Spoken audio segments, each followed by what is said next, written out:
posible pong makulong din po ito dahil iimbestigahan na po itong kanyang flood control dyan po sa Taguig. Ayan. Guys, pakilike po ng ating live sa ating po mga live viewers. Mega love shoutout po sa inyo. Ayan, naglalambing lang po. Pakilike po ng ating live. Ayan po, para ma-recommend po tayo ni YouTube sa mas marami pa. Habang naghihintay po tayo ng mga live viewers po natin, ayan, konting update lang po muna tayo sa atin pong bagyong Panel, maraming salamat po. So ito pong bagyong Prantawar. May pagkilos naman pa northwestward sa bilis po na 10 kilometers per hour. Sa ngayon, takas na bagyo, hindi naman daw umuulan. Sa Pilipinas, ayan. Okay, makikilike na yan. Pero sa tingin ko, wala naman pong direktang epekto. Ito pong bagyong si Francisco. Kaya tumungo na po tayo sa atin pong sa atin po talagang niche, sa atin pong niche about po sa ating gobyerno. Dito po muna tayo kaya Sara Duterte. Sara, sinisisi si Marcos. Doon po sa shooting sa Tacloban, guys, kung nabalitaan or napanood nyo po yung dalawang kabataan na namaril po doon po sa may eskwelahan. Ito pong si Sara Duterte ay isinisi na naman po dito po sa ating Pangulong si Bongbong Marcos. Yun pong nangyari. Hindi na po ito maganda. Hindi na po katanggap-tanggap ito pong ginagawa ni Sara Duterte. Dahil bakit naman po isisisi ni Sara Duterte yung dalawang bata na namaril doon po sa eskwelahan? Anong kinalaman ni Bongbong Marcos dyan? Pati yung lindol doon sa Mindanao, sinisisi pa rin sa administrasyon.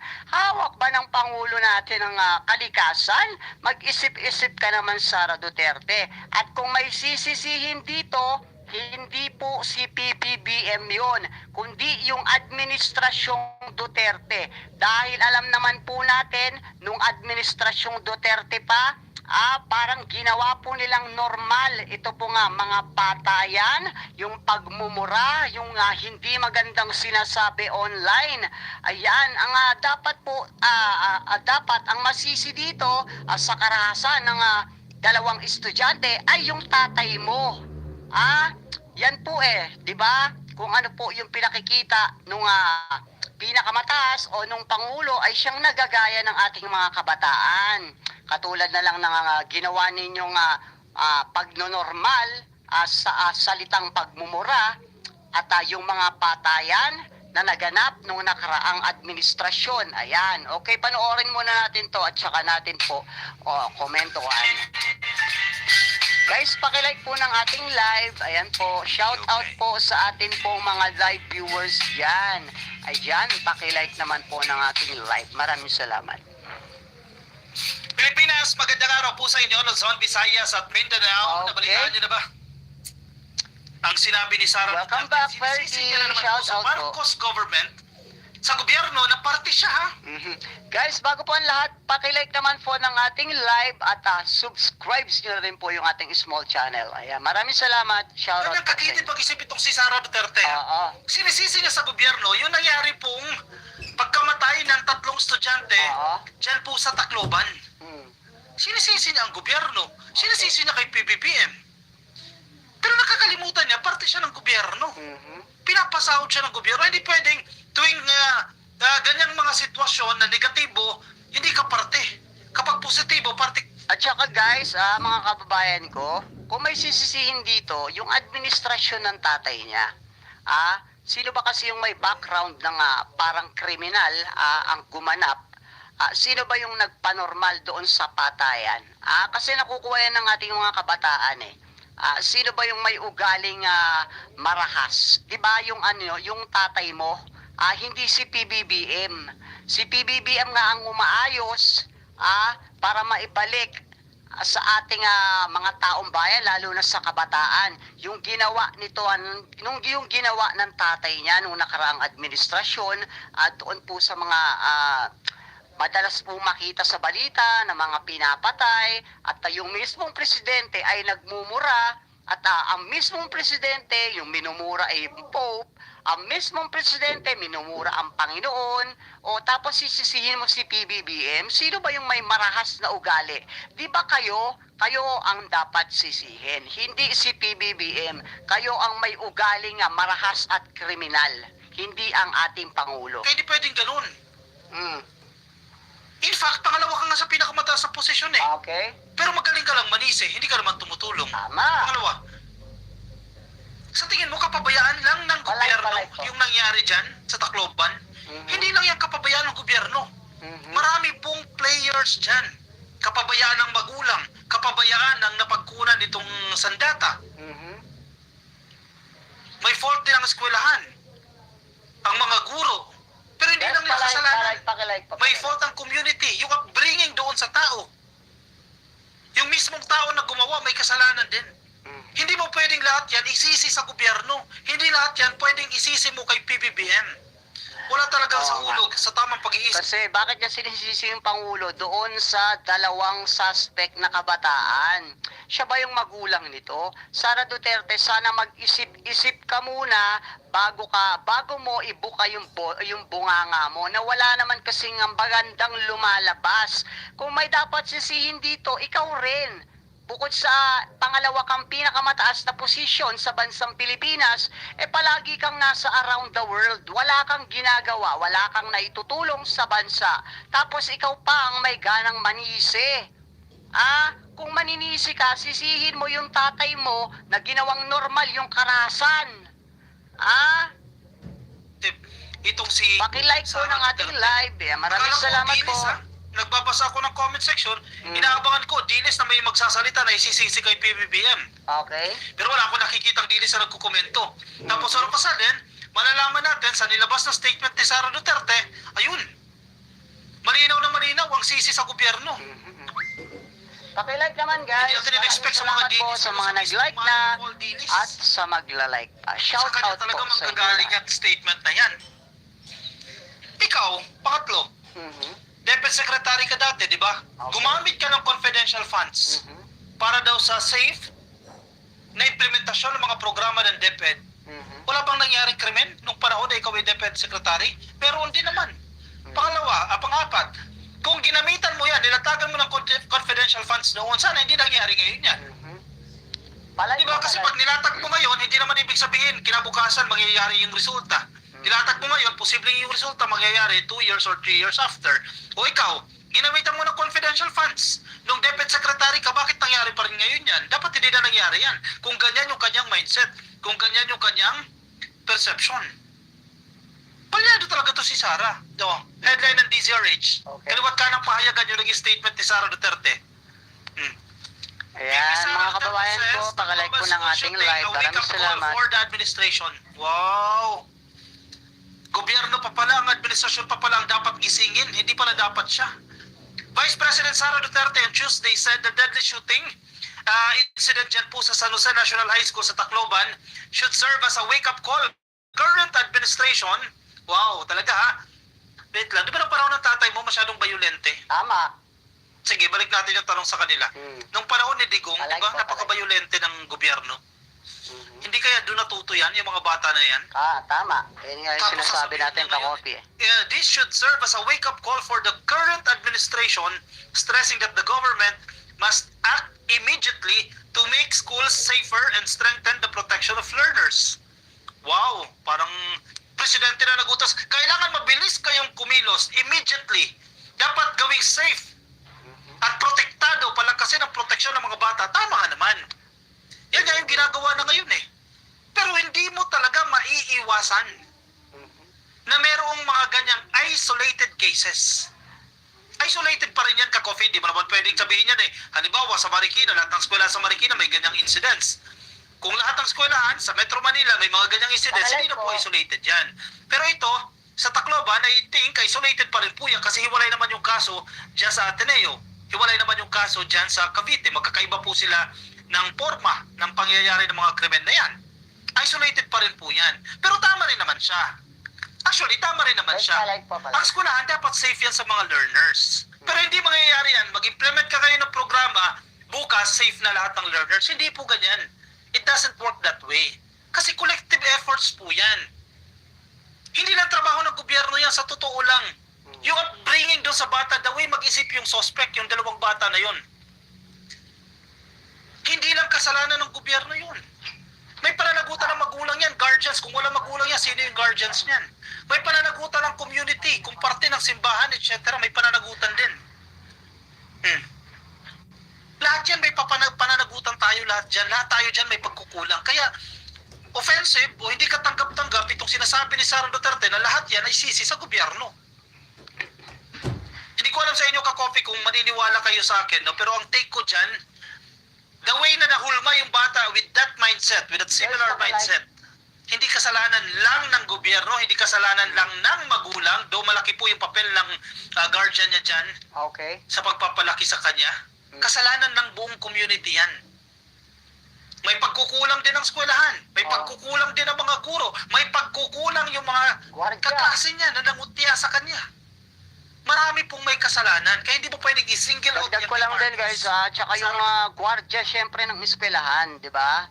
Dapat nagbabag check po yan, di ba? Kasi marami na pong mga underage na ano po, nababalita na nakakagawa ng krimen. Kahit dito sa amin di ba may ganyan ding pangyayari na underage po na nakagawa rin po ng krimen. Okay? Tapos, tawag dito, pati yung lindol isinisisi kay PBBM. Anong kinalaman ni PBBM sa kalikasan? Mahihinto niya ba yung lindol? Kung may dapat sisihin dito, sisihin mo si Kibuloy. Dahil si Kibuloy, ang may kagagawan ng lindol. Dahil sabi niya, di ba, siya meron siyang tawag dito, may button. Pag pinindot niya daw yung button na yon, kaya niya gumawa ng lindol. Hindi niya lang po kaya gumawa ng lindol, kaya niya rin pong pahintuin yung lindol. So kung may dapat sisihin dito, sisihin mo si Kibuloy doon sa lindol. At yung pagsisisi mo kay PBBM about dito sa nangyaring karahasan ng dalawang suspect na kabataan, sisihin mo yung tatay mo. Dahil sino ba yung may background ng karahasan? Hindi lang sa physical, pati sa salita. Kayo yon. Kaya yan ang natututunan ng mga kabataan Dahil sa ginawa ng nag-administrasyong si Duterte.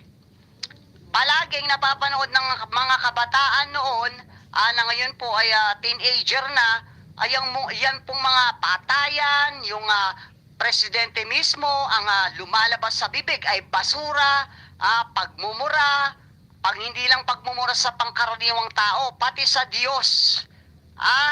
Tapos sisisihin mo si PBBM about sa karahasan, napakamali niyan. Kung may pwedeng sisihin dito, yung tatay mo yon at ikaw. Di ba nga, kahit in public, nagbabanta ka sa buhay ng may buhay, sa buhay ng ibang tao, nagbabanta ka. So yung mga kabataan, nakukuha rin yan sa inyo. Si PBBM never ever na ginawa yung mga ginawa niyong mga karahasan na pananalita na yan. Kaya kung may dapat sisihin dito, hindi si PBBM yon, kundi kayo na mga Duterte, mga salot kayo ng lipunan. Duterte, hindi mo nagigets yan, hindi mo naiintindihan yan. Pero tama yung sinasabi niya. The government must act immediately to make schools safer and strengthen the protection of learners. Therefore, you are part of the government, magtrabaho ka. Total, ikaw naman nagsabi niyan Parte ka ng gobyerno, magtrabaho ka. Parte ka rin ito.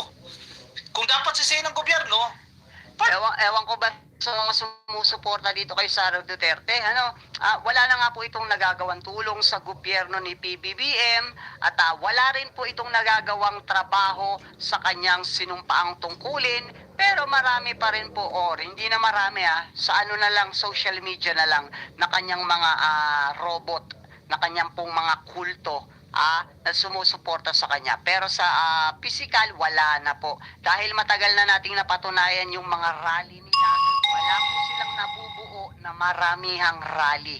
Hindi po totoo na malakas pa itong si Sara Duterte. Ang mga sumusuporta na lang po dito ay yung mga lutangang utak at hindi po matataas or hindi malalawak ang mga pinagkukunan. Katulad po ng kanilang mga kulto. Yan at yung mga kanilang binabayaran o bayarang tao. Katulad po ng mga troll farm po nila. Ayan, bayaran po yan. Kung may dapat pong sisihin dito, hindi po si PBBM yon.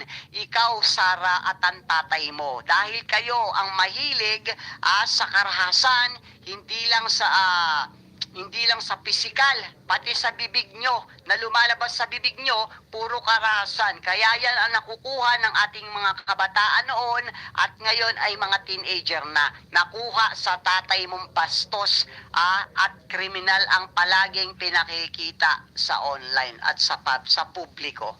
Ayan. Continuing loss of young lives should serve as a wake-up call to the administration. This government must act now to make the schools safer and to better protect our learners. Duterte, who previously served as Secretary of the Department of Incident, highlights the urgent need for the government to prioritize learner safety. No parent sends a child to school expecting that child to become a victim of violence. Yet this is not the first time that learner or during the school activities. Kasi minimension niya po dito yung example na nangyari dyan sa Ateneo. We cannot continue reacting only after another child is hurt or killed. Sabi niya, education is not only about academics. What our children learn, who influences them, yun na nga, yung tatay mo. Naka-influensya yung tatay mo, yung gobyerno ng tatay mo, naka-influensya dyan sa bata na yan. And the values they carry with them outside the classroom are deeply intertwined with national security and stability. Speaking of values, sa'yo na mismo nang galing. Saan ba natutunan ng bata ang values? Sa community niya, sa parents niya, sa eskwelahan niya. Sa gobyerno ba yun? Sisi mo lahat sa gobyerno? Yes, hindi natin sinasabi. Hindi natin nililinis na walang pananagutan ng gobyerno dyan. May pananagutan din po ang gobyerno dyan, pero yung i-single out mo sa gobyerno, sabihan mo na wake up call sa gobyerno yan, etc. Ano bang proposition niya? Sa the way nga sinulat yung kanyang statement ng kanyang abogado, no? Parang pinapalabas niya, kasi usapin ito ng national security at ng stability, ibalik natin yung confidential funds para sa mga eskwelahan. Bigyan natin ng confidential funds yung Department of Education. Di ba? Yan nga yung dahilan ng korupsyon. Wag lang kay Sara. Kasi Department of Education, actually marami din ng mga mga critics nagsasabi, bakit bibigyan mo ng confidential funds ang Department of Education? Kasi parang pinapalabas si Sara Duterte. Connected dyan sa national security. Therefore, naghahanap siya ng rason para i-justify yung necessity na magkaroon ng confidential funds ang sektor ng edukasyon, in this case, ang Department of Education. Not explicitly stating, pero yun po ang gusto niya palabasin. Kasi connected dyan sa national security. May sinasabi pa dyan na parang hindi sumapat yung intelligence gathering ng gobyerno, etc. para napigilan yan. Naniniwala ako, hindi dapat bigyan ng confidential funds ang Department of Education. Guys, pakilike po. Dahil sa nangyaring ganito, hindi yan nasusi. Again, tama yung reasoning noon ng mga previous debates Mas kailangan pontuhan yung mga backlog sa classrooms, yung backlog sa textbook. Di ba? Feeding program, mas kailangan ng mga bata yan kaysa sa confidential funds. Kasi kung gusto na naman ni Sara ibalik yung confidential funds na yan, not for this administration, sa mga susunod na administrasyon. For instance, let's say, a worst case scenario sa Pilipinas, maging presidente yan, definitely lalagyan niya ng confidential funds yung Department of Education. Guys, pakilike. Alam mo bakit hindi dapat? Nagiging prone to corruption Diyan nga nanakaw yung pera nung binigyan ng confidential funds ang DepEd. Diyan nanakaw ni Sara Duterte. Kaya parang ngayon, gina-justify niya, kailangan natin magkaroon ng confidential funds, ng intelligence funds sa sektor ng edukasyon. Para hindi sana nangyari yung ganitong sitwasyon. Remember, ang Estados Unidos, na napakataas na ng pondo para sa intelligence gathering. Confidential funds nila, yung equivalent niya sa Estados Unidos, napakataas na. Marami pa rin shooting na nangyayari. Maraming insidente pa rin nangyayari. Therefore, hindi ang solusyon. Again, problema to ng buong community. Sama-sama, kinakailangan magsama-sama kasi yung bata na yan, kumilos siya dahil nahulma siya ng community niya, ng kanyang guardian, ng kanyang mga kaklase, ng kanyang mga kalaro, ng simbahan. ng lahat, ng gobyerno, etc. Hindi lang isisingle out mo ang gobyerno, isisingle out mo kay PBBM. Hoy, Sara Duterte, ipaliwanag mo kung saan mo dinala yung pera ng confidential funds so ikaw ay nasa DepEd. Hindi yung sisisi mo sa gobyerno at i-justify mo yung kamalian mo nung ikaw ay nasa DepEd. Okay, guys, pakilike naman po ng ating live. Ayan, pa-subscribe na rin po. At pakilagay na rin po ang inyong mga komento kung dapat bang isise sa ating Pangulo ito pong nangyaring marahas na ginawa po ng dalawang suspect na kabataan. Kasi para sa akin po guys, ang dapat po talagang sisihin dito, tama si Kakopi, ay yung violence na ipinakita ng kanyang tatay nung siya po ay nakaupo pa bilang presidente. At siya rin po ang nagpanormal sa mga salita na hindi po kaaya-aya kahit sa publiko ginagawa niya po yan. Kaya po kung may dapat sisihin po dito, talagang ang dapat po sisihin, paulit-ulit tayo ay ang kanya pong tatay at siya po mismo na gumagawa ng marahas na pamaraan ng mga salita na nagagaya po ng ating mga kabataan. Sara Duterte, tumingin ka sa salamin para makita mo ang kamalian mo na para isise sa Pangulo yung dalawang nagawa ng kabataan na marahas. Dapat ang sinasalamin niyan ay ikaw, kayo ng tatay mo. Kayo talaga. Wala nang iba. Kayo ang sumasalamin sa marahas na gawain, pati sa pananalita, kayo pa rin ang dapat salaminin, kayo ang dapat sisihin, hindi ang ating Pangulo. Okay, palike at pa-subscribes. Maraming salamat po. Ayan, dito naman tayo, sa INC po, dito po na naman sa nagpakalat na naman pong fake news, na isang DDS vlogger, nagpakalat po ng fake news na lulusubin daw po ng ating administrasyon ang Iglesia ni Cristo. Ayan, lagi na lang po nagpapakalat ng fake news ito pong mga DDS na ito na wala naman pong katotohanan.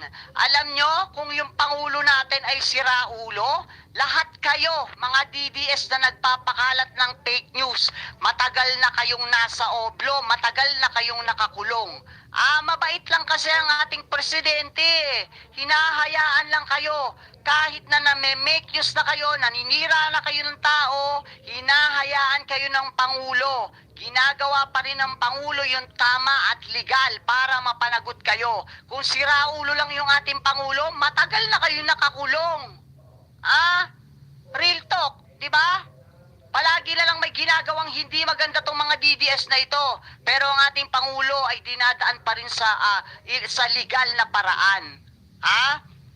Sabi ko nga, ewan ko na lang kung siraulo talaga yung Pangulo natin. Ewan ko kung saan pupulutin tong mga buwisit na to.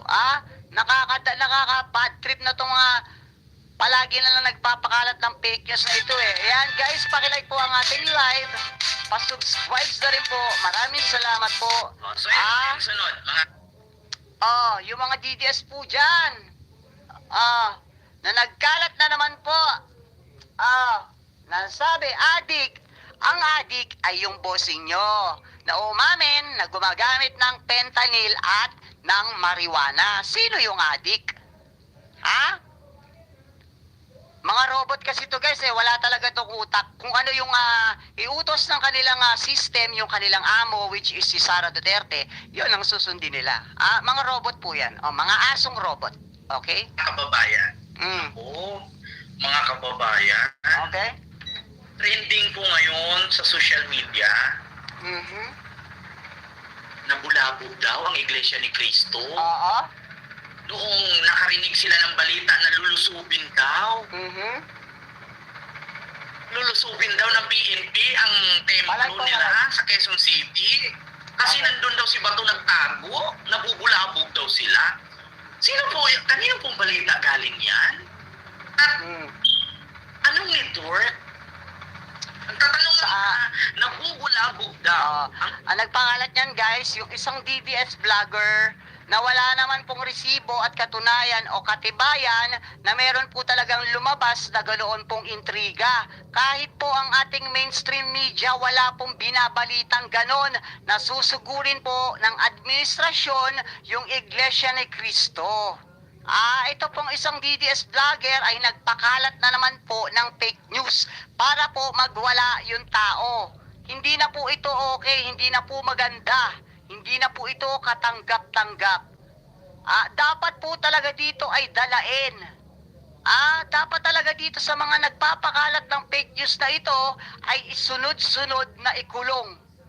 Iglesia ni Cristo dahil meron daw silang nabalitaan na lulusubin daw ng kapulisan, no, at ng gobyerno ni BBM ang templo nila sa ng Iglesia ni Cristo sa Quezon City dahil nandun daw si Bato nagtatago. Sabi yan ng matabang vlogger na si Mandarahug. Ito pakinggan natin. Mayroon po akong balita kahapon, no? There are... Naku po, Sorry. tignan mo yung itsura.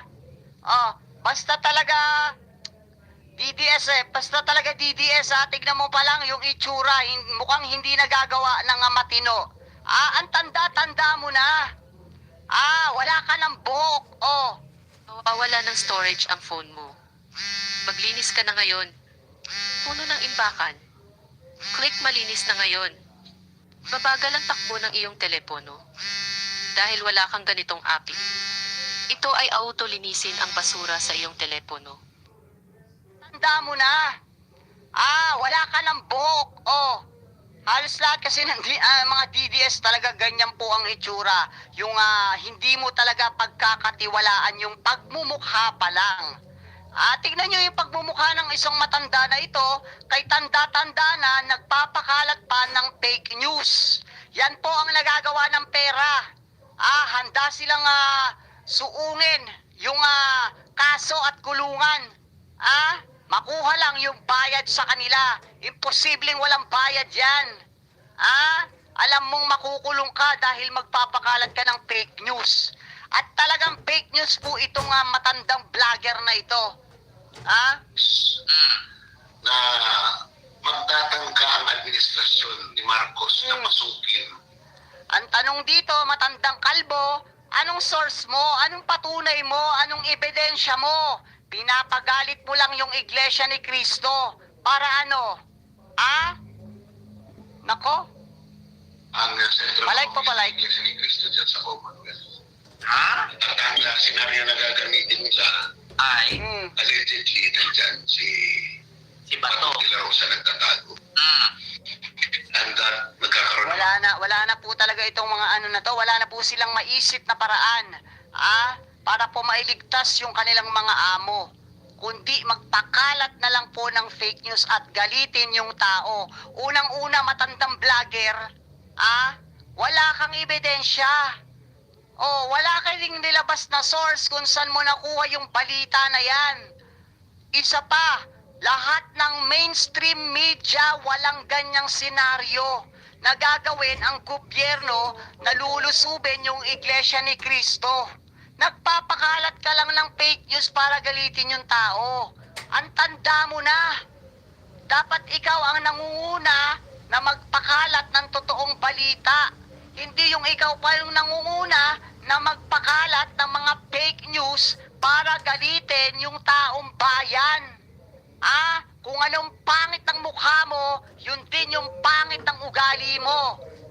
Masamang mamintas, pero hindi masama kung masama naman itong pinapalabas nitong matanda na ito. testigo na magsasabi na nakita nila, etc. Ngayon tanong ko Mandarahog, Mandarahog pala pangalan niyan. anong balita yan? Saan Saan mo nakalap yan sa kapwa DDS mo na naman? Diba? Tatanong lang nga Mandarahog, Pakilike ko. saan balita mo na balit na nakuha yan? Anong network? Baka DDS network na naman yan. Mga kababayan, eto Napansin niyo ba guys, yung mga DDS na ito puro magkakamukha. Tignan mo si Celis, etong vlogger na to, mga magkakamukha. Yung mukha nila, alam mo na walang magandang gagawin, no? Tignan mo to, mga magkakamukha eh. Yung nakulong na isang DDS, dahil nagpakalat ng fake news ng medical certificate ni Pangulong Bongbong Marcos. Ito, kamukha din itong vlogger na to.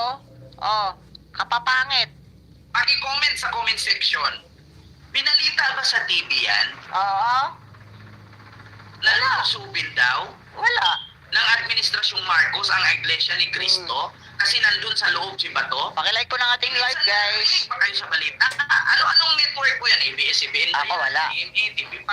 Ano ba? Ako wala. Paki-comment mga kababayan. Nakarinig ba kayo ng balita na ganon? Kasi sabi ni Mandarahog, Ito yung nakuha kong balita kahapon, no? There are Pakilike po ng ating live. stories na magtatag Pangit na matanda, saan mo nakuha yung balita mo? Anong source mo? Para ipakalat mo at isa publiko mo yung mga sinasabi mong balita na wala ka naman palang pinagkukunan talaga ng source niyan. Wala kang ebidensya, wala kang resibo. Unang-una ang mainstream media, wala namang nilalabas na ganyang balita na susugurin ng administrasyon yung Iglesia ni Cristo. So ang ginagawa mo lang dyan, ang dahilan mo kaya mo ginagawa yan ay dahil bayad ka at para gamitin o galitin ang taong bayan. ang administrasyon ni Marcos na pasukin ang central office ng Iglesia ni Cristo dyan sa Commonwealth. At ang senaryo na gagamitin nila, allegedly, nandyan si Bato de la Rosa nagtatago. so, kanino nang galing yung balita na yan? Wala, fake news. Gawa-gawa na naman. Palagi po ganyan. Kuhaan na source Oo. at chismis lang narinig, huwag niyo baniwalaan. Maliban na lang kung mismong actually sa ginawa niyang ito napapanik ang INC. Tama. Alam nyo guys, sa ginagawa po nitong sa mga iglesia po ni Cristo, kung meron po tayong viewers dyan, huwag niyo po sanang paniwalaan ito pong tao na ito na nagpapakalat lang naman po ng fake news. Ito pong tao na ito, yung kanya pong source ay wala naman po siyang nilalabas na pinagkuhaan niya po ng balita, kundi kuro-kuro na naman po nitong matanda na ito na mahilig pong magpakalat talaga ng fake news, ito pong mga DDS na ito. Dahil wala na po silang ibang paraan na maisip para po sirain ito pong administrasyon ni Bongbong Marcos.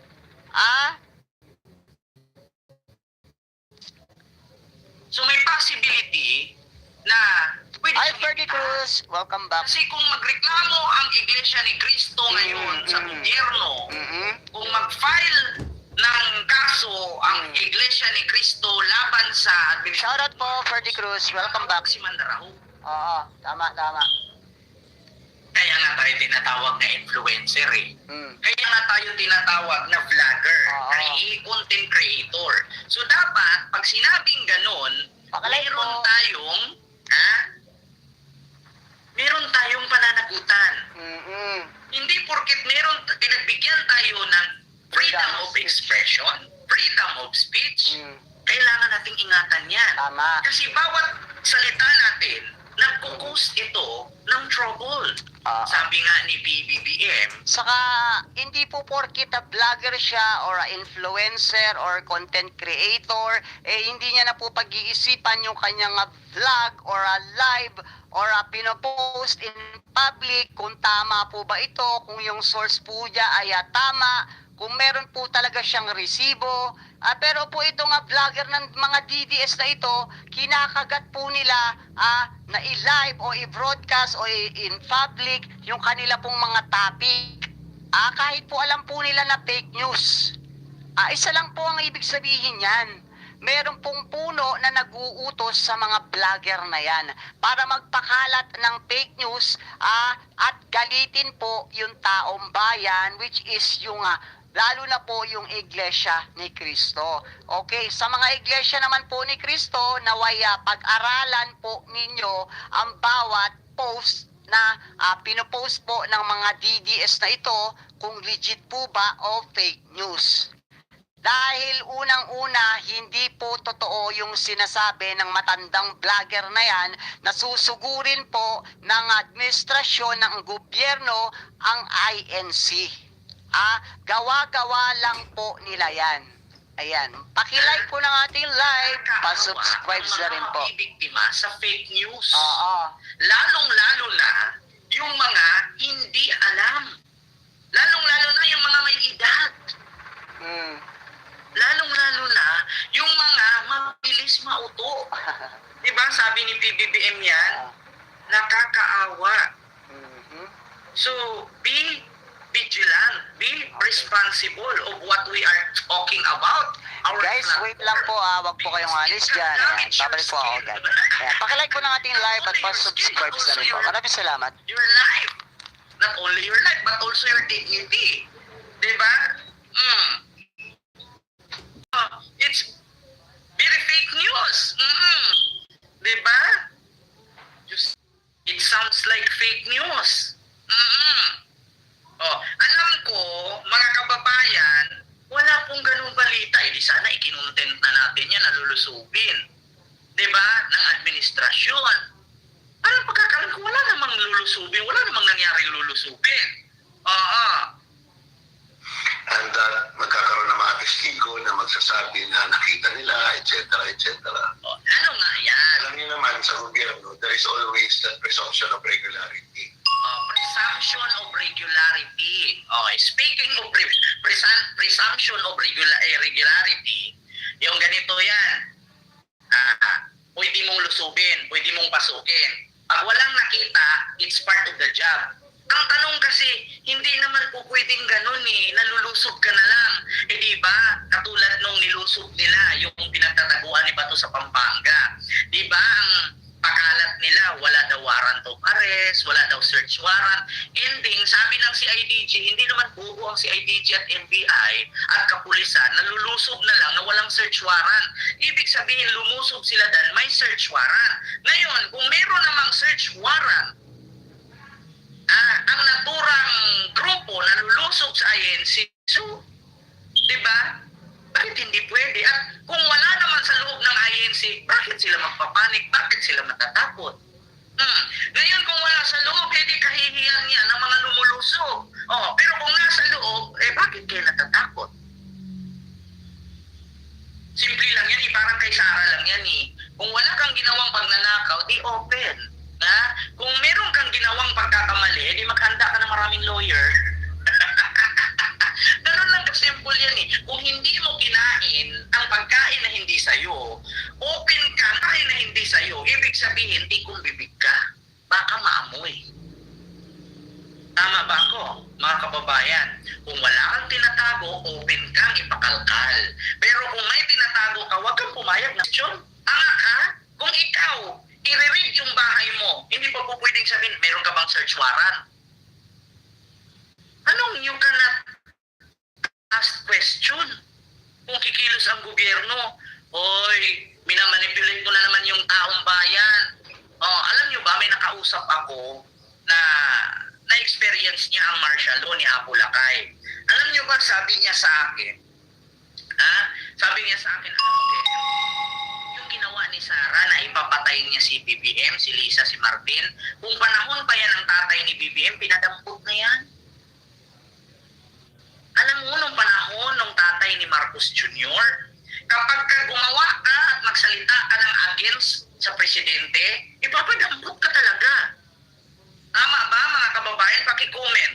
Sabi nga niya, pasalamat si Sara, hindi ganun ang patakaran ni Marcos Jr. Kasi kung ang tatay pa yan nakaupo, utang ina bukas di ka na makikita. Kasi yung time na yun, martial law yun. Pag nagsalita ka ng hindi maganda laban sa gobyerno, ipapadampot ka talaga. Diba? Kaya pasalamat kayo. Laya-laya ninyong sumigaw ngayon, bangag, adik, quick-litter, tamad. Kung napanahon pa yan ni Apo Lakay, upuskin lahat. Diba? Tama ba, mga kababayan? You will ask the questions later. Diba? Kasi there is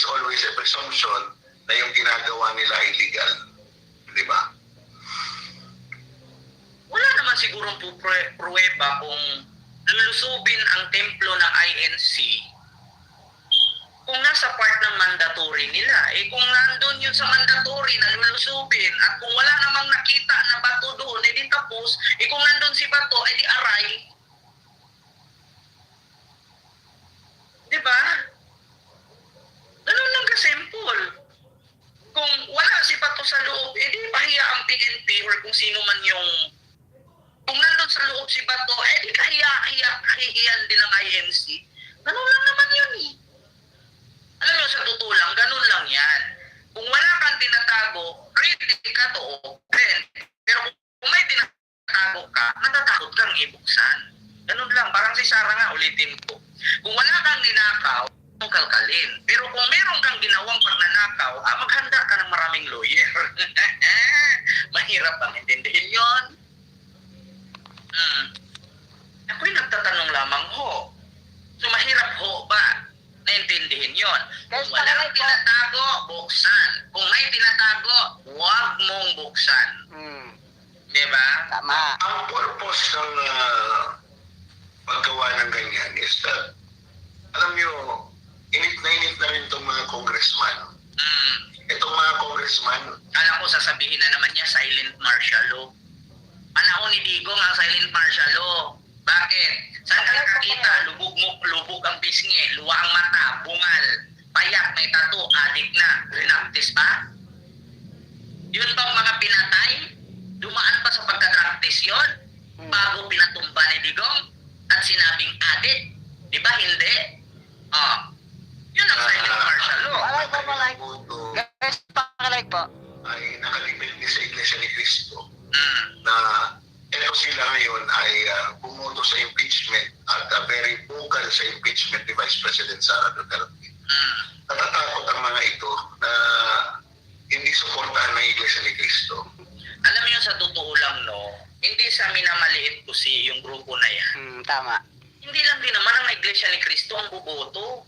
Si Kibuloy nga nanindigan na may 7 million members siya. Tsaka guys, ito po, sa mga hindi po nakakaalam na ang populasyon po ng Pilipinas ay nasa 100 milyon po mahigit. Ang Iglesia ni Cristo po ay 2 milyon lang. Halos magkaparehas lang po sila ng KOJC.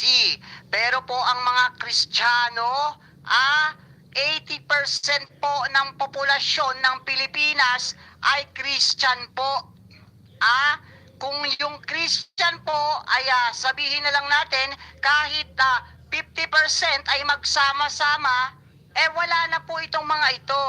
Kaya dapat sana lang po ang hiling po natin sa mga religion, sa Iglesia ni Cristo ay wala naman po kayong kinalaman sa politiko, mag-focus na lang po kayo sa religion ninyo. Huwag po sana kayong makikialam sa usapin ng gobyerno, sa problema ng gobyerno, porket yung isa pong miyembro po ninyo ay senador na makakasuhan, ay makikialam na po ang Iglesia ng Cristo. Hindi po yan tama. Dapat po nagpo-focus kayo sa religion ninyo. Kung meron po kayong miyembro na makakasuhan, harapin niya po ito sa korte. Patunayan niya po na wala po siyang kasalanan. Yun po ang tamang gawin. Hindi po ang makialam. Kaya dapat po wag pong pinagmamalaki yung kanilang mga relihiyon. Dahil kung ang Kristiyano po ay magsama-sama, 80% po ng populasyon ng Pilipinas ay Kristiyano. Kaya po sana wag po natin ginagamit ang religion dahil wala po yang kinalaman sa gobyerno. Palike po, palike guys. Saan ang statistic na report na 7 million ang member ni Kibuloy, hindi niya may pakita. Diba? Bakit ba kayo natatakot na hindi iboto ng Iglesia ni Cristo? Ilan lang naman ang INC, 2 million. Ang botante sa Pilipinas, 60 million. Pakilike po, pakilike. Diba? So, sa sinabi ni Mandaraho, parang hindi naman siguro maganda. Diba? So, ang gustong iparating ni Mandaraho, ano yun? Kailangan katakutan ng Iglesia ni Cristo? Parang hindi naman Sa akin naman, ang komento ko dyan, kaya niya inilabas sa publiko yung kanyang pinagsasabi na susugurin ng gobyerno itong Iglesia ni Cristo ay para po galitin ang Iglesia ni Cristo.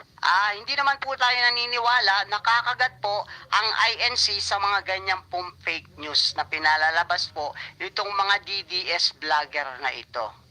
Tayo pwedeng matakot sa kanila kasi ang usapin din politics eh.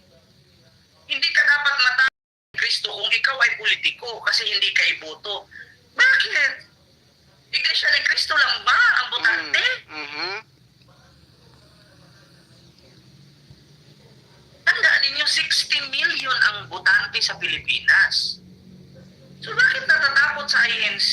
Hindi naman siguro ganun, hindi ganun ang pagkakilala ko sa INC. Marami akong kaibigan na INC at nakasamba din ako sa INC. Pagdating mo sa loob ng sambahan, wala namang usaping politik doon. Usaping Diyos. Oo. Paghingi ng tawad sa Panginoon, pagbasa ng himnaryo, pagkanta ng himnaryo, wala namang usaping politiko doon. Mali ang interpretasyon ni Mandarahog. Huwag mong gamitin ang INC na kinakatakutan ng politiko dahil kapag ang politiko na kumakalaban kay Sara ay hindi nila iboboto, pagkakalam ko ang INC ay hindi po yan sila nangingialam sa politika. Saka lang sila mangingialam kung naaapektuhan na ang ekonomiya. Yun ang pagkakaalam ko sa INC. Kaya Mandarahog, stop manipulating others and using INC para masira sila. Sira mo yung INC. Hindi ganun. Hindi ganun ang INC. Yun ang pagkakilala ko. Yan ang mahirap sa inyo eh. Guys, pakilike po ng ating live. Ayan, maraming salamat. INC. Rally nila, tapos na lang. Okay, next topic po tayo. Okay, dito naman tayo.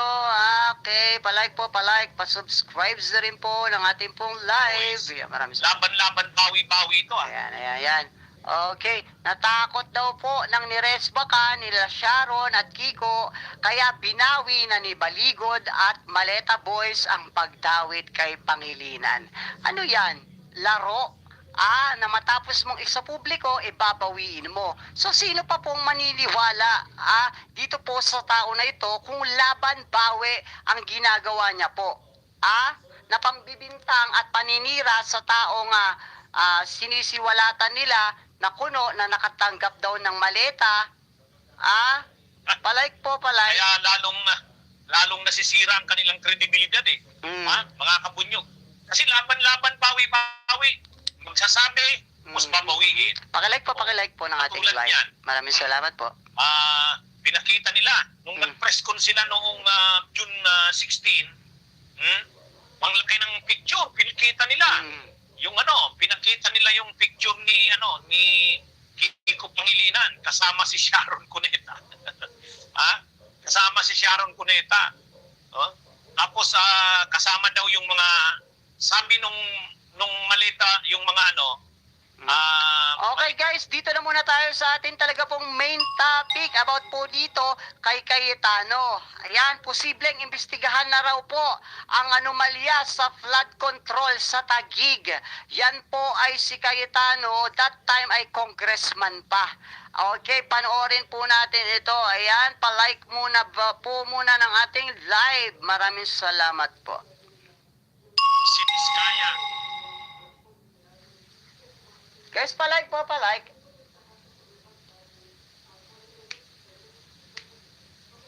Ayan, shoutout po sa ating mga live viewers Si dyan. Vizcaya, ang kontraktor dyan. May mga may mga initial na daw na findings, Yung mga coordinates ng mga flood control projects sa Taguig ay nag-overlap. Matindi matindi. Mukhang makukunan na ng butas itong si Cayetano. Pakilike po, pakilike. Huwag niyang sabihin na inaano lang siya, sinisingle out. Hindi.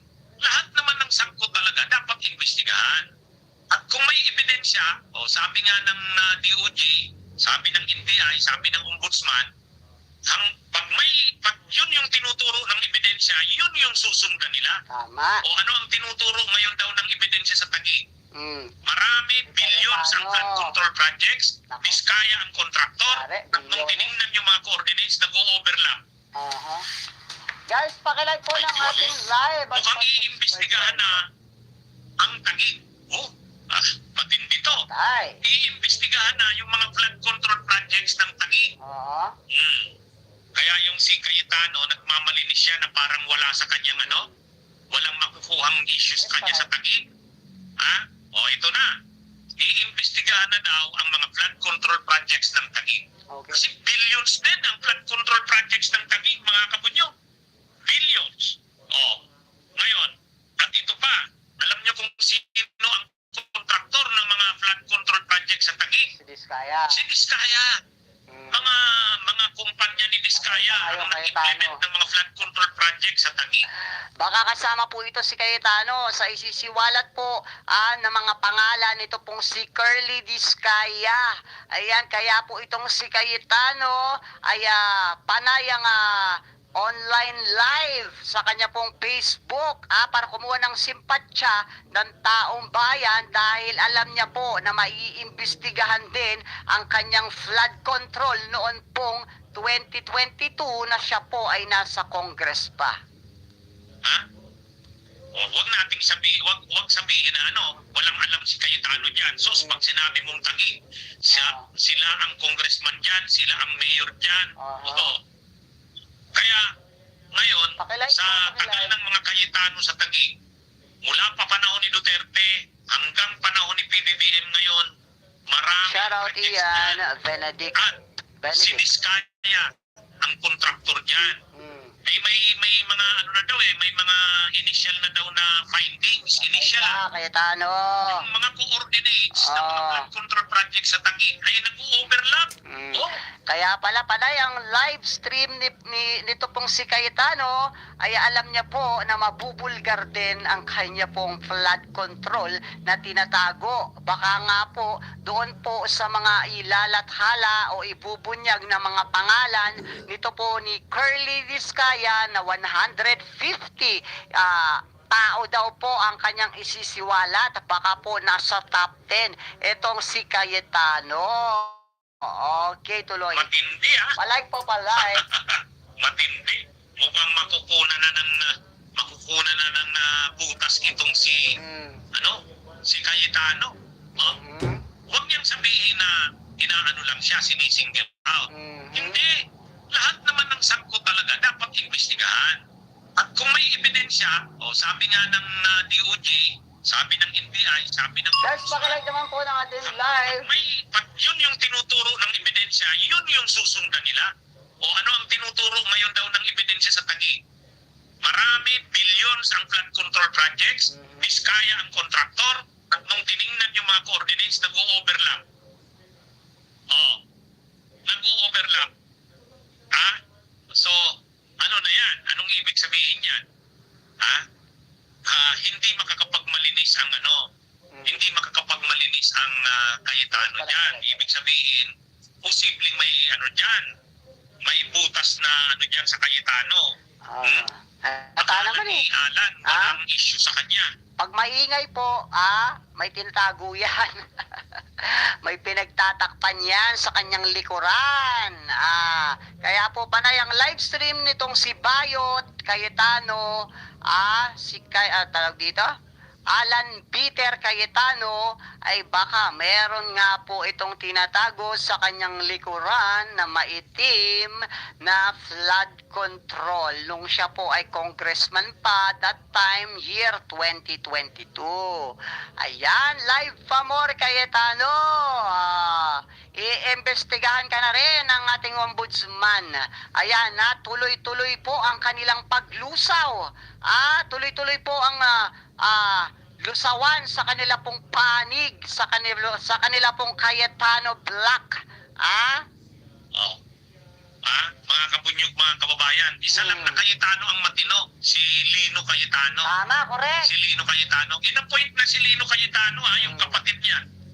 Palike po, palike. Inapoint na ni PBBM. Kasi mabait naman, matino naman yung Tsaka meron po talaga nga sa magkakapatid yung basagang itlog, ha? Yung tinatawag po nilang tawag dito, black sheep. Malamang si Cayetano po yun, ha? Kahit po sa mga kapatid ni PBBM, meron din black sheep, di ba? Si Baba Mangga, Aimee Marcos, di ba? Isa din siyang black sheep. Ganon din po dito sa Cayetano siblings. Meron din po talagang bugok sa magkakapatid. At ito pong si Lino Cayetano, galit na galit po ito kay Peter Cayetano dahil nga po sa ugali po nito ni Alan Peter Cayetano. Ayan, palike naman po ng ating live, guys. Okay, maraming salamat po. Shout out po sa atin pong mga live viewers dyan. Maraming salamat. Tuloy. Lino Cayetano Ito lang na itong si Alan sa Kasipia, sinira yung pangalan ni Rene Compañero Cayetano, Dating kong senador. Sinira dito na sa administrasyon ni PBBM, in-appoint na general manager ng PTV4. Kasi director yun. Director yan, si Lino. Mabait yun. Tahimik lang, matino, Bilya. yun? Director. Kaya ngayon, Pakilala. kinuha ni PBBM na maging manager ng general manager ng PTV4, yung government television. Okay. Kaya yan. Pero itong magkapatid, si Pia saka si Alan. Siya nga pala, ang tawag na daw kay Peter, hindi na Peter. Alan Peter Cayetano. APC na daw, hindi na APC.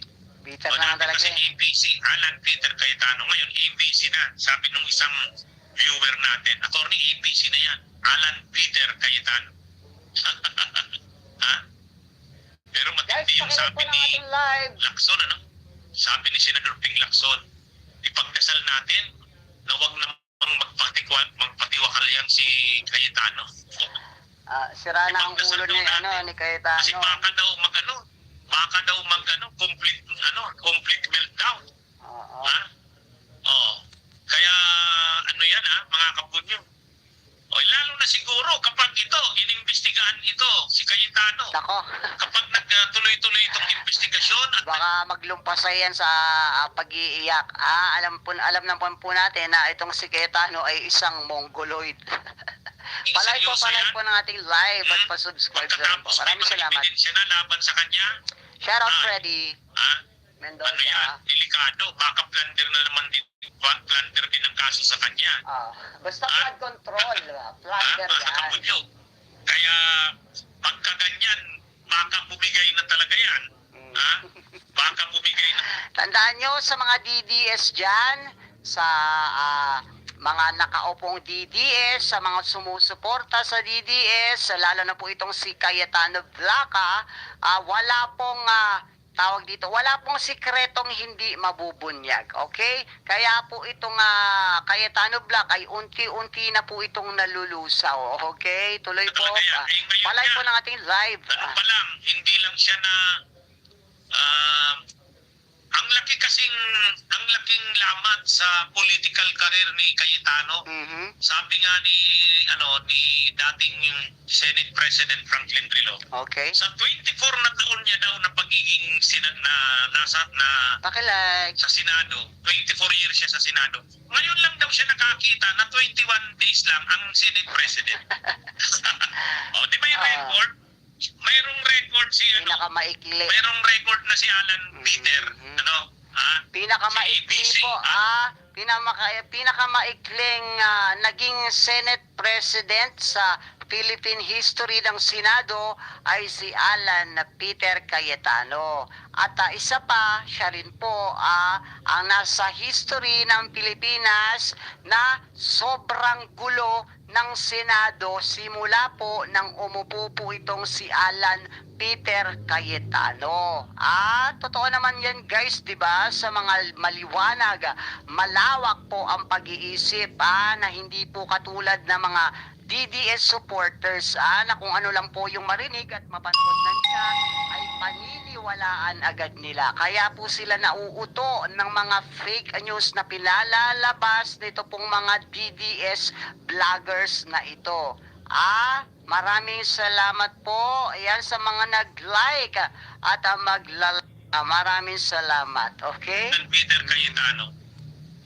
Ang record niya, siya ang may pinakamaiksing Mm. man, isa sa pinakamaiksi, hindi kasi natin alam baka may maiksi pa sa kanya. Pero sabi ni dating Senate President Rilon, sa 24 years niya sa Senado, Saka may napansin ako. Joke lang to, joke lang. In Philippine history, meron pong isang bading na naging Senate President. lang nangyari na 21 days lang Senate President. Si Kawawa Cayetano naman yun. si Kaya Cayetano. medyo siya talaga, masama talaga ang loob ni Cayetano. Mhm. Lamat sa kanyang political career yan. Mm. Pero kapag nakasuhan pa siya, Kung hindi po siya nagpagamit dito sa mga Duterte siblings, malamang siya pa rin yung nakaupo bilang Senate President. Pero nagpagamit at nagpadikta po siya dito sa Duterte siblings. Kaya ganyan po ang inabot ng kanyang karir. Hindi po... Hindi niya po, deserve niya po itong kanyang dinanas sa kanya po pagiging Senate President. Deserve niya po yan dahil padikta po siya dito po sa Duterte na ito. At kitang-kita naman po natin talaga na sinabihan niya pong aso itong dalawang senador, which is mali. Yung sinabi niya po ay bumaliktad sa kanya. Siya po ang aso at kitang-kitang aso po siya ng mga Duterte sa kanya pong kilos, mga ginagawa nung siya pa po ay Senate President. Kitang-kita po na meron po siyang kadena sa liig. Siya po ang aso ng mga Duterte. dahil mag-iimbestiga daw, Okay, next topic po tayo. Bago po yan, mag-like at mag-subscribe naman po sana kayo sa atin live. Ayan, maraming salamat po. Ayan po ay malaking tulong na po sa ating channel. Maraming salamat. Okay, dito po tayo kay Marcoleta. Wala pa namang arrest warrant. Nag-anunsyo na si Marcoleta. Tapos, ginagalit ang Iglesia ni Cristo. Mind conditioning daw po ang ginagawa ni Marcoleta. Ayan. Palike po ng ating live at pa-subscribe natin po. Maraming salamat po. na itong tungkol kay Rodante Marcoleta, itong tungkol sa napapabalita na maglalabas na daw ng arrest warrant sa kay Marcoleta, tungkol doon sa kasong indirect bribery at plunder. Siyempre, non-bailable yun. Kumakalat ngayon ng mga posts, katulad yan, yung nakikita nyo, we are one. Nandyan yung simbahan ng Marcoleta, we are one. Ang ibig sabihin niyan, iisa kayo sa religion ninyo. Pero yung tawag dito, yung religion ninyo ay hindi mo dapat isinasali dito sa usapin ng gobyerno dahil wala namang kinalaman ang religion mo dyan. Kung may kaso ka, panagutan mo, harapin mo sa korte, patunayan mo na wala kang kasalanan. Hindi mo pwedeng isali sa issue yang inyong religion. At sa mga iglesia naman po ni Cristo ay wag naman po sana kayong makisali dito po sa usapin at problema ni Marcoleta sa gobyerno. Dahil ang dapat po niyang gawin dyan para patunayan niya ang kanyang tawag dito, sinasabi na wala po siyang kasalanan, doon niya po patunayan sa korte. Hindi po sa publiko, mag-announce sa publiko para magalit ang kanyang mga kamiyembro na Iglesia ni Cristo. Iglesia ni Cristo, yung kulay ng Iglesia ni Cristo na green, white, and red. Hindi lang yan. Marami pa yan, marami pa yan. Bakit Marcoleta, anong kinalaman ng mga Iglesia ni Cristo sa kaso mo? Bakit sinasama at dinadamay mo? Gusto mo pa bang mapahamak ang mga miyembro ng Iglesia ni Cristo? Dahil halimbawa, nahuli ka. Okay, lumabas yung plunder warrant of arrest mo at nakulong ka. Siyempre, sa kulungan mo yan, hihintayin habang dinidinig yung kaso mo. At ito naman pong mga miyembro na Iglesia ni Cristo, halimbawa lang ay nakialam.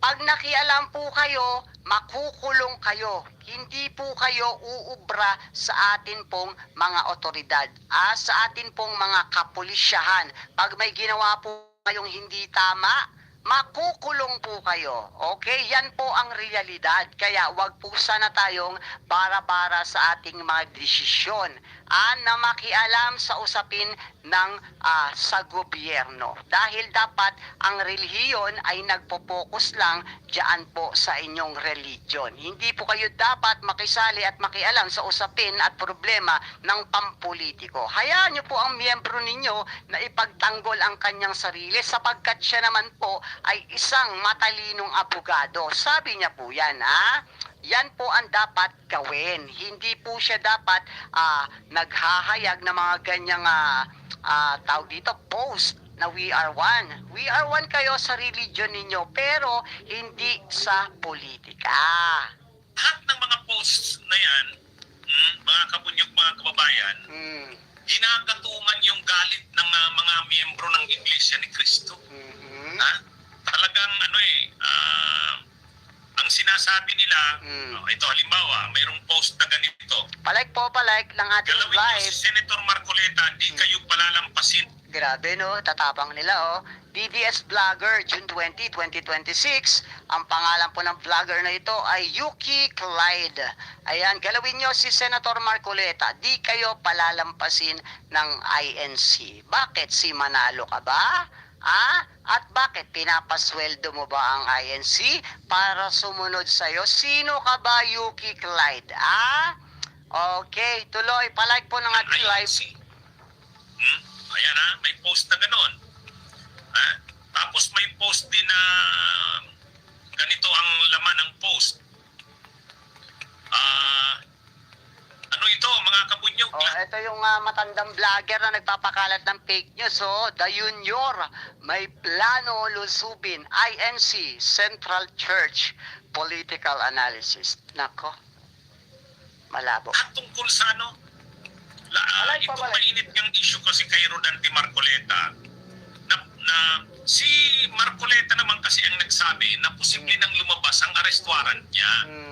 At Paano lalabas yung arrest warrant mo? Wala ka pa namang kaso. Wala ka pang kaso. At kung meron man, ipapasa pa yan sa korte. Saka ka mai-issuehan ng warrant of arrest. Yung ginagawa mo, ay panggagalit sa mga kamiyembro mo, which is mali. Dapat hindi nakikialam ang miyembro ng INC sa usapin ng politika o problema nitong si Marcoleta. Di ba sabi niya matalino siya? So, kung totoo na wala siyang kinalaman at kasalanan sa sala o sa kasong plunder, patunayan niya. Hindi lang sa sarili niya, kundi sa bayan at sa gobyerno. Alam na natin na nagpahayag na ako ng mga ilang araw na nakararaan na may posibilidad na ako pang naarestuhin din. Yun ang po. Bakit? Kala ko ba matalino ka, Marcoleta? Di ba wala ka pa namang kaso? Ginagawa pa lang yung kaso mo. Matagal pa yan. Matagal pa yung lalakad bago ka magkaroon ng warrant of arrest. Huwag mong gawing tanga yung taong bayan. Huwag mong utu-utuin yung taong bayan. Hindi sa'yo maniniwala lahat ng taong bayan sa bansa nating Pilipinas. Unang-una, wala ka pa namang kaso. Paano ka magkakaroon ng warrant of arrest? Ginagawa pa lang yung kaso mo. Lalakad pa yan, ipapasa pa yan sa korte. Ngayon, lalabas yung warrant of arrest mo, matagal pa yan. Wag mo nga inuuto or ginagalit yung mata ng taong bayan, lalo na yung mga kamiyembro mo. Kung meron kang kasalanan o wala, patunayan mo sa korte. Palike. Pa ako magpipiyansa, kinabukasan meron din plunder. Nabalitaan ko na kaya nga ako nagpapahayag ngayon kung sakasakali pong ituloy nila ang pag-aresto sa akin, ako po isasama sa kanila peacefully. Ibig sabihin, I will not resist. Sapagkat tungkulin po yun ng arresting officer. Palike. Alam po naman po yung tuntunin kung paano ka arestuin. Alam mo naman pala alam mo naman pala. Bakit nag-a-announce ka na malapit ka ng arestuhin? Wala ka pang ang kaso. Paano ka magkakaroon ng warrant of arrest? Ipapasa pa yan sa korte. Marami pang pagdadaanan yan bago ka magkaroon ng warrant of arrest. Imbes na nag-announce ka ng kung ano-ano, pag-aralan mo na lang kung paano mo malulusutan yung isinampang kaso sa'yo na plunder, na ang ebidensya ay mismong sa bunganga mo rin nakuha ng ombudsman dahil inamin mo na talagang tumanggap ka ng donasyon na worth 75 million, na which is mali dahil hindi mo inilagay yan sa sose mo. Hindi mo yan inilagay sa sose mo, at yung pera na yan ay tinanggap mo ay congressman ka pa na bawal na bawal. Kaya ka nakasuhan ng plunder o kakasuhan ng kasong plunder. Tama, wala kang ninakaw. Sige, sabihin natin. Pero hindi naman yun ang punto. Kaya ka nagkaroon ng kasong plunder ay yung 75 million na donasyon sa'yo nitong tatlong individual na nangunguna si Defensor ay tinanggap mo na congressman ka pa at hindi mo inilagay sa sose mo. Kaya ka makakasuhan ng plunder. Huwag mo kaming gawing tanga. Sa kanya yon, siya ang nagsasabi na posibleng lumabas na ang arrest warrant niya. Pero ang PNP naman, nagsabi naman ng PNP, wala pa namang arrest warrant. Sa Wala totoo pa. naman mga kabunyo. Wala pa siyang As kaso of now, the Philippine National Police has not received any official communication Wala po, regarding wala. said warrant. But just like any other warrants po, once we receive a warrant, just like any other warrant from a competent authority, we will execute and we will implement. So far po wala pa. Paano ka naman magkaka-arrest warrant? Wala ka pa namang kaso. Kaya nga, di ba? Di ba? Ito namang si Ewan ko ba rito sa Marcoleta. abogadong Wala pulpul pa na to? namang resolusyon ng Si ombudsman. Marcoleta? Wala pa. Oo. Unang-una, maglalabas muna ng resolusyon ng ombudsman. Okay. Sasabihin na may findings nga ng probable cause, kaya prima facie evidence Palike pa, palike. at reasonable certainty of conviction. Okay. Pagka ganyan hindi pa nga yan lalabas ang arrest warrant. Maglalabas ng arrest warrant pag na-file na sa korte. Hanggat wala pang na-file sa korte, wala naman yan. Sabi ni Bonifacio ba yun? Private citizen? Sino yung private citizen? Sila Defensor? Papaliwanag ko sa iyo ulit, huwag kang tanga. Kaya makakasuhan ng plunder si Marcoleta dahil inamin niya mismo na tumanggap siya ng donasyon na worth 75 million. At yung donasyon na yon ay hindi niya nilagay sa kanyang sose. Makinig ka. Hindi niya nilagay sa kanyang sose. Tapos, makinig ka, yung nagano dyan. Makinig ka, Asan ka na? Ulitin natin si Marcoleta po ay tumanggap ng 75 million donasyon mula po sa tatlong individual na pinamumunuan ni Defensor.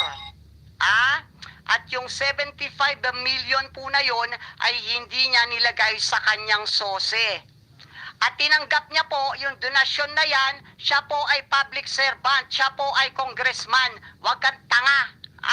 Bobo. Si Marcoleta naman ang Mga bobo talaga ang mga DJs kayo.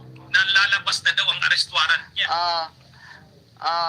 Ang gawin mo, Marcoleta, imbis na kung ano-ano yung i-announce mo dyan, pinagagalit mo yung miyembro mo na hindi mo naman kayang magawa dahil hindi po tanga ang mga INC members na ito ng Iglesia ni Cristo. Imbis na yan ang gawin mo, magpag-aralan mo na lang kung paano mo malulusutan yung ebidensya na mismo sa bibig mo nang galing. Sabi mo kasi matalino ka, so patunayan mo yung kaso mo. Patunayan mo sa korte na inosente ka. Matalino daw po si Marcoleta, pero yung ebidensya po na nakuha ng ombudsman ay sa bibig niya po mismo nang galing. Yan po ba yung matalinong abogado? Parang hindi naman. Ang arrest warrant na wala ka pa namang kaso. Ano ba yan? Kaya lang, parang ginagalit ang taong bayan Parang lalo na ang mga miyembro ng Iglesia ni Cristo. Tignan mo yung mukha po ni Marcoleta, mukha bang gagawa ng matino yan? Tapos sinabihan pa yung media na bayaran. Lahat na lang po ng kagaguhan ay ginagawa po nito ni Marcoleta. Di ba nag-viral pa nga yung interview nito dun sa dalawang reporter na akala niya na hindi na po siya naka-air, pero naka-air pa pala siya. Nung sa dulo, sabi niya, mga bobo na to. Tama ba yon? Mabait ba yan? Sira ulo yung matanda na yan. Yung bulldog na yan, deserve mong makasuhan. Dahil unang-una, sabi mo, matalino ka, pero yung ebidensya sa bibig mo mismo, nakuha. Ay, nako. Parang mind conditioning ito. Hinahanda sila na pag inaresto si Marcoleta, huwag kayong papayag. Tulad ngayon, yung mga... Nandamay pa no? Ipapahamak mo pa yung mga kamiyembro mo. Sige sabihin natin na hindi sila pumayag at nanggulo sila. O anong mangyayari sa miyembro mo? Doon sa manguhuling ng gugulo, kukulong yan. Ng ating mga otoridad. Wag mo lang idamay ang mga kamiyembro mo. Lusutan mo na lang yung kaso mo. Wag ka nang mandamay ng ibang tao. Dahil once na nanggulo yan, dadakipin yan ng mga pulis.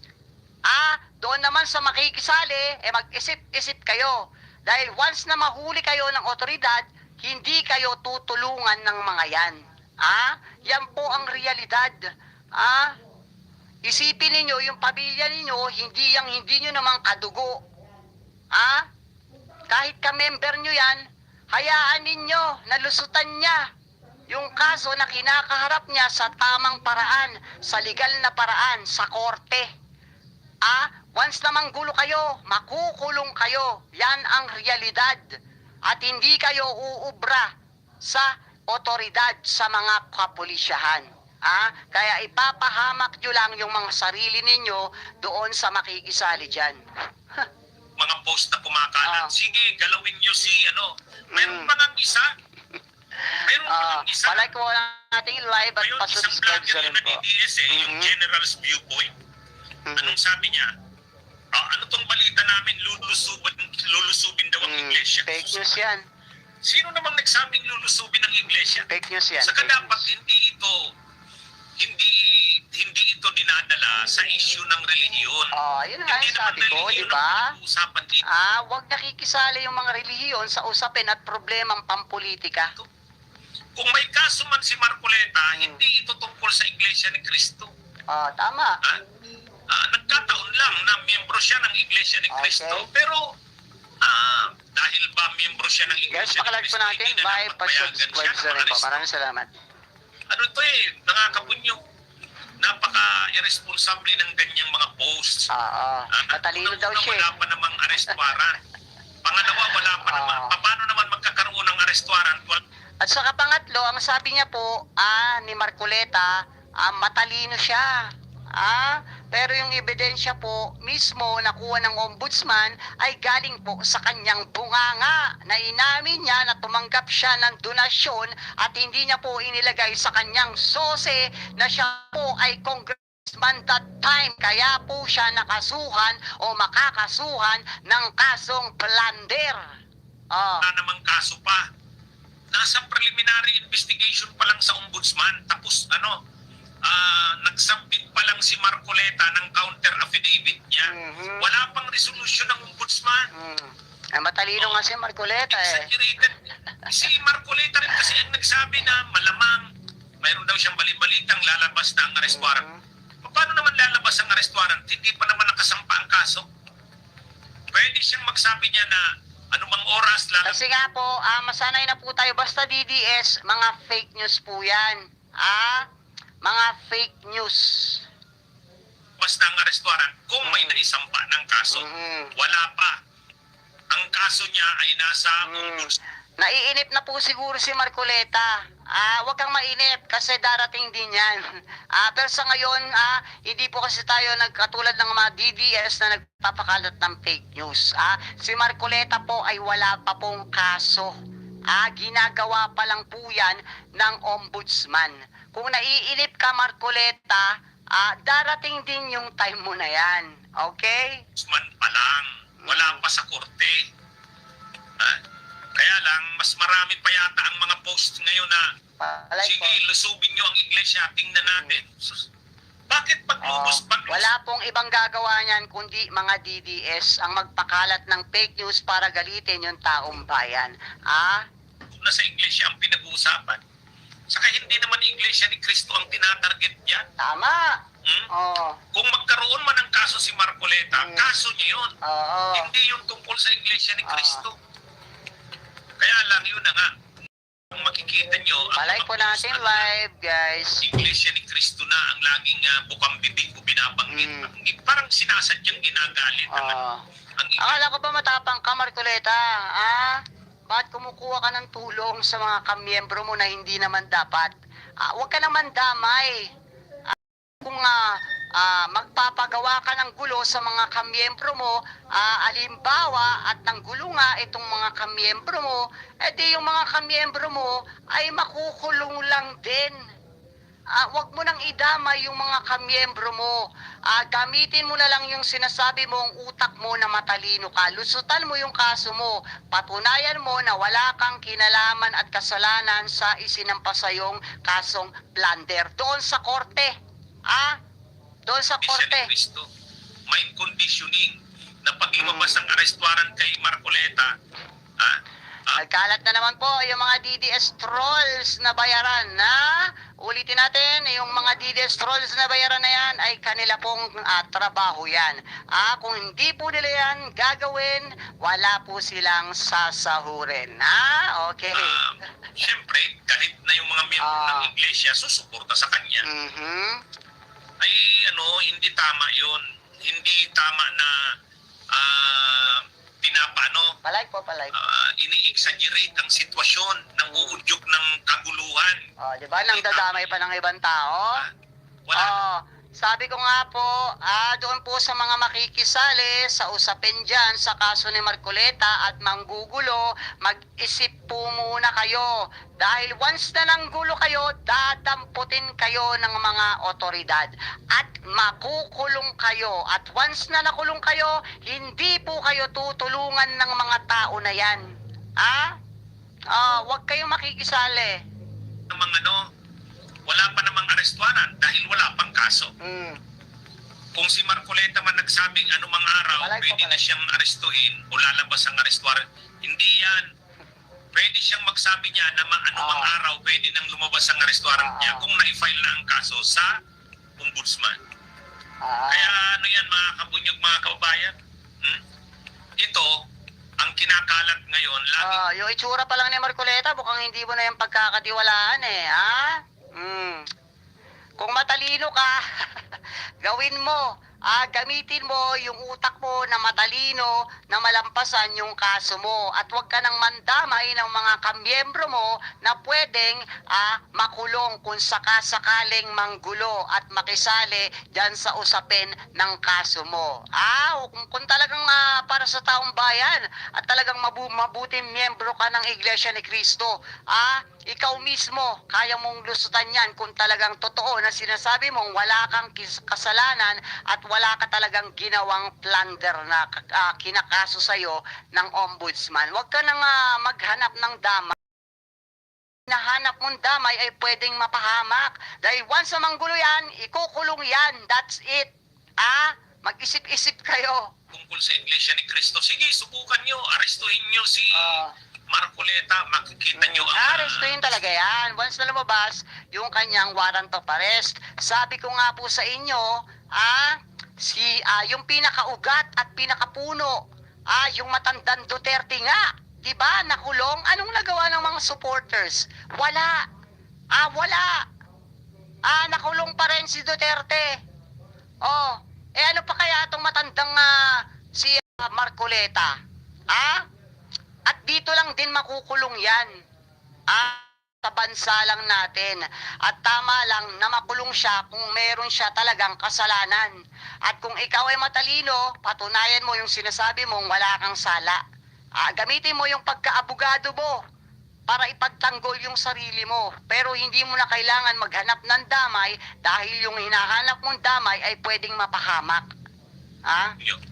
Tapos yung isang vlogger nga, retired general, yung general's viewpoint, sabi niya, kung totoo ito, may sa demonyo na talaga ang gobyerno. Meron Oh, putang ina. Sabi niya, kung totoo ito, ibig sabihin, kung hindi siya sigurado. Oh, tapos magsasalita siya ng may sa demonyo. Kung ibalik ko kaya sa yung may sa demonyo, yung bunganga mong may basura, hindi ka nga sigurado sa sinasabi mo, sasabihin mong may sa demonyo ang gobyerno, yung bunganga mo ang may sa demonyo at may basura sa bunganga. The junior? yang nasagap na balita. Oh, nasagap mong balita, may ebidensya ka ba? May resibo ka ba na totoo yan? Kung wala kang karapatan magsalita. Na may sa demonyo ang gobyerno. Dahil kayo ang may sa demonyo, pagkat na kayo ang palaging nagpapakalat ng fake news at kawawa yung mga nauuto ninyo. Yung madaling mauto. Kawawa yung mga madaling mauto dahil po sa mga DDS vlogger na ito na nagpapakalat ng fake news. Sabi niya kung, ibig sabihin hindi siya sigurado. Hindi totoo yung source niya. Wala siyang matibay na source, wala siyang resibo. Doon po sa kanyang sinasabi. Mahilig po talagang magpakalat ng mga fake news po ito dahil meron po talagang pinuno itong mga ito na nagpapayad sa mga hinayupak na ito. Unconfirmed balita na si Senator Bato daw ay nagtatago sa Iglesia ni Cristo Central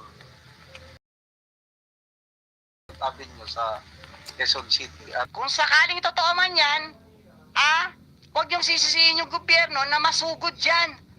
Dahil nagtatago kayo ng pugante. Kung totoo yan, hindi nga po totoo yan.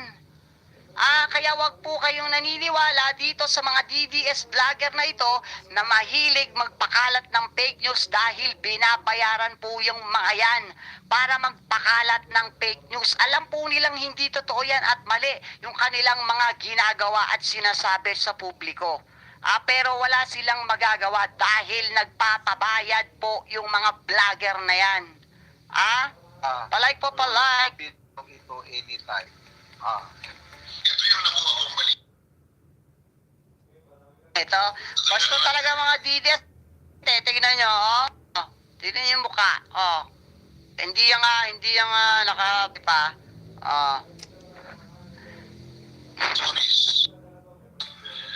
Kung ang pangit ang mukha mo, siyang pangit ang ugali mo. Magtatangka ang administrasyon ni Marcos na pasukin ang Central Office ng Iglesia ni Cristo Okay. sa Commonwealth. Palike po, palike. At ang senaryo na gagamitin nila, nandyan si Bato de la Rosa nagtatago. Wala namang ganun. Shout out, Tigas. Ayan, welcome back. Ito talagang mga DDS na ito. Okay. Kasi po yung pagmukha ni Marcoleta, pagmumukha pa lang hindi niya na po pagkakatiwalaan sapagkat sabi niya, kaya kung matalino ka Marcoleta, lusutan mo yung kaso mo, patunayan mo sa korte. Hanap ka pa ng damay sa mga kamiyembro mo na if ever mangyari, mapapahamak lang dahil sa kagustuhan mo na humanap ng damay. Yang mga yang miyembro mo ay ng gulo, isa lang po ang kalalagyan niyang kulungan, wala kayong magagawa sa otoridad. Yan ang realidad. Hey, magandang araw sa inyong lahat. Bunyo! Palike po, palike ng ating live. Ayan, maraming salamat po. Ayan, Ma'am Cecil. Ayan, shout out. Shout out po. Welcome po, Ma'am Cecil. Ayan, okay. Dito naman tayo.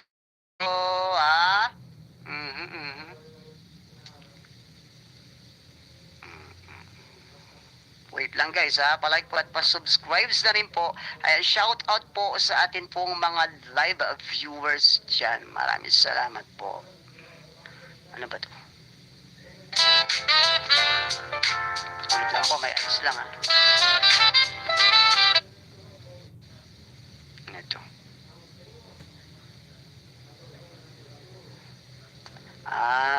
Okay.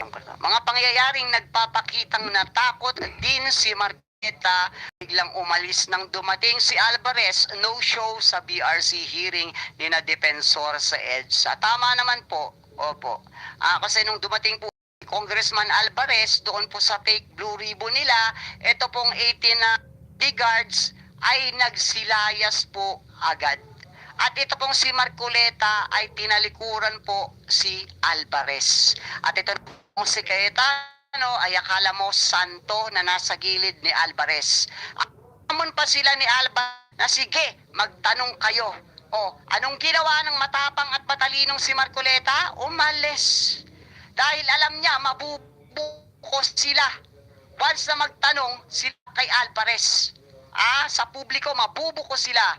Kaya po itong si Piluka ay pinili na lang na umalis. At alam po natin na ito pong 18 bodyguards ay nabalitaan na darating po itong si Congressman Alvarez. Kaya po pagdating ni Alvarez, wala na po itong mga 18 bodyguards. At ito naman pong si Marcoleta ay nilayasan at tinalikuran si Alvarez. Pinamukha lang ni Alvarez na mga sinungaling po sila. Totohanan sa likod po ng peking blue Cayetano at Marcoleta.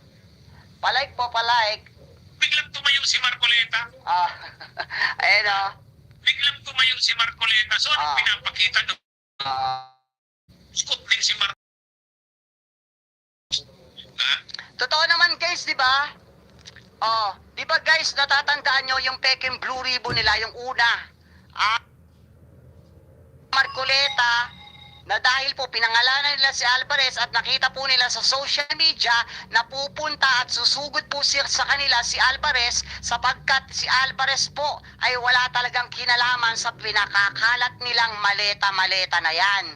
Kaya nung dumating po si Alvarez, nakita nyo po si Marcoleta, tinalikuran. Pinili lang umalis dahil mabubuko po sila sa publiko na peke po ang mga pinagsasabi at siniwalat po nila na nakatanggap ng maleta.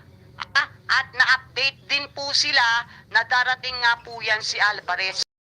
Alis na nila itong 18 bodyguards na ito. Nakikita naman, akala mo santo nandun sa gilid, nakaganyan pa. Hinamon sila ni Alvarez na sige, magtanong kayo. Yan ang taong walang kasalanan. At ang tao na yan na magpapatunay na hindi totoo yung mga peke na inilabas nila na nakatanggap ng maleta. Maraming beses nating napatunayan yan. Katulad kay Kiko Cuneta, binawi ni Baligod na hindi kasama.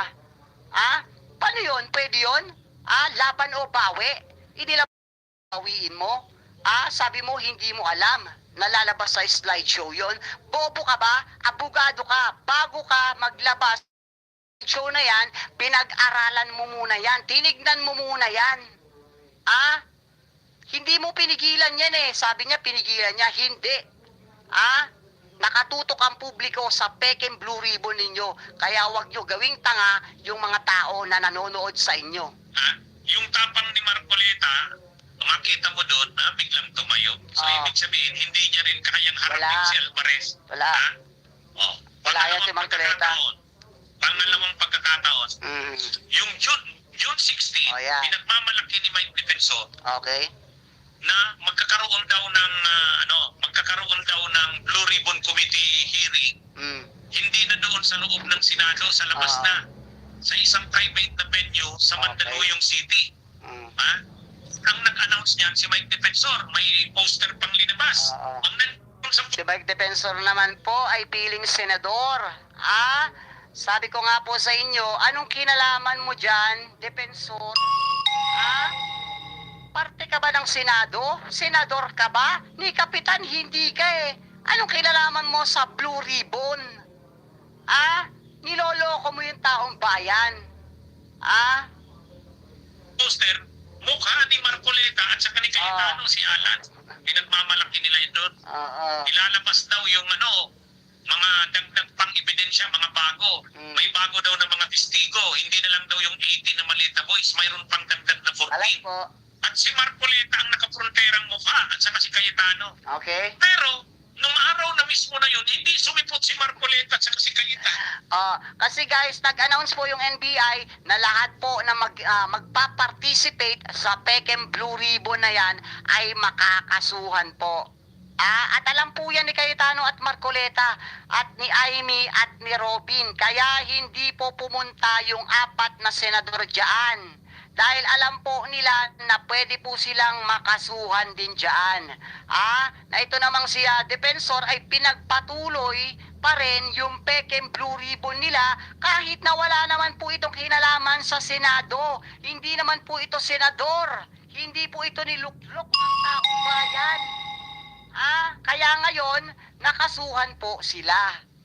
Patong-patong po ang kanilang mga kaso. At itong si Baligod ay napakakapal din ng mukha. Na pinababasura sa DOJ yung lahat ng kasong isinampa sa kanilang mga alalay na 18 bodyguards. Hindi sumipot si Marcoleta at si Cayetano. Wala, takot yan. Kalap. Kita ni Marcoleta nitong Palike po, nakaraang mga palike. araw, Pa-subscribe siya. yan. Palike po, palike. Din, halimbawa, si Hello po, Alvarez, Belia. Shout out. nakita nyo nung nag-hearing ang Blue Ribbon Committee? Nag-hearing sila noon, anong araw ba yun? June 4 yata yun. Nag-hearing sila nung June 4 ng Blue Ribbon, yung Blue Ribbon daw ni Pia Cayetano at saka ni Marco. Shout out Aileen, Kasama Alba, nila yung mga ayan, Balita Boys. fake blue Doon sa ribbon. Senado, nandun si Alan fake Peter po talaga Cayetano, yun. nandun si Mike Defensor, nandun yung Malita Boys. Tapos biglang darating si Alvarez, yung congressman ng Palawan. Paakyat si Alvarez doon sa taas. Kasi gusto ni Alvarez kumprontahin si Mike Defensor, kumprontahin sila Marcoleta, kumprontahin yung mga Malita Boys. Bakit nyo ako binabanggit dyan? Na ako'y nakatanggap ng pera, malita ng pera, milyon ang laman. So, paakyat na si Alvarez. Pagdating doon, wala na si Mike Defensor sa kayong Marcoleta. Siyempre, naabiso update sila napapunta po itong si Alvarez doon sa peking blue ribbon nila. Kaya po pinaalis na po nila para play safe po. Kasi kung sakaling naabutan niya ni Alvarez, malalantad po sila sa publiko na talagang peke yung ginagawa nila at paninira lang. Napatunayan na po natin yan nung dumating po si Alvarez. At ito pong mayabang na siga na matalinong si Marcoleta ay umurong ang bayag kay Alvarez. Malita Boys. Si Marcoleta naman nandun pa. Pero pag-upo ni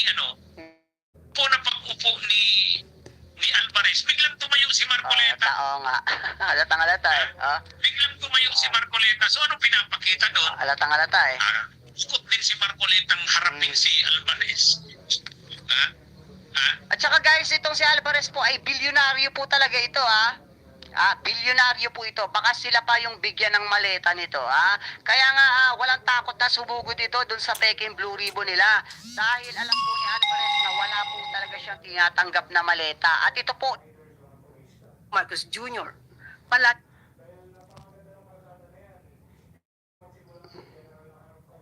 po yung magpapatunay na lahat po ng pinangalanan nila ay hindi po totoo. Dahil po dito kay Alvarez na lang na pinangalanan nila na nakatanggap ng maleta na napatunayan ni Alvarez na wala siyang tinanggap na maleta. Yung tapang ni Marcoleta, makita mo doon na biglang tumayo. Siga lang yan kasi nga nasa pwesto nakaupo. Siga yan kasi feeling niya siya yung talagang pinakamataas, pinakamatalino. Tanggalan mo lang ng pilukayan lulubog yan sa lupa sa kahihiyan. Okay guys, hanggang dito na lang po ang ating live. Maraming salamat po sa ating mga live viewers. Hanggang mamaya po ulit. Okay, God bless po, mag-iingat ang lahat. Once again, June Pinas para sa